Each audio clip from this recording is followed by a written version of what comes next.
और यही वजह है क्योंकि हर घर में बाइक है, हर घर के लड़के की वॉक ख़त्म हो चुकी है। हम तो पहले अपने ज़माने में तो याद है ना कितना क्रिकेट खेल लिया, भाग दौड़ कर लिया, स्कूल पैदल चले गए, आगे ये सारी यही बात चीज़ें। है, बहुत बहुत। अब अगर उसको हम कंपेयर करते हैं आज के दौर के लिहाज से अपने बच्चों के साथ, तो वॉक अगर देखो तो उनके पूरे दिन की वॉक भी निकालो तो भी 1 किलोमीटर नहीं है। सही। और फिर हम बाद में कहते हैं कि जी ये हो गया, हो गया, मसला हो गया। अच्छा, और वॉक के साथ साथ ये है ना कि वो आपको जो जो कर रहा है, मतलब वो आपकी जो कोलेस्ट्रॉल, बैड कोलेस्ट्रॉल कम कर रहा है, उसके साथ साथ वो एक डायग्नोस्टिक भी बहुत अच्छा है। जब आप वॉक करोगे तो आपकी सांस अगर फूलना शुरू होगी तो आप फ़ौरन डॉक्टर के पास जाओगे कि ये एबनॉर्मल चीज़ है।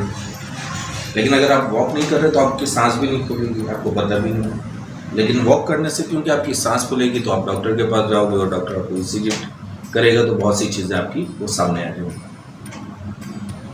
सही सही।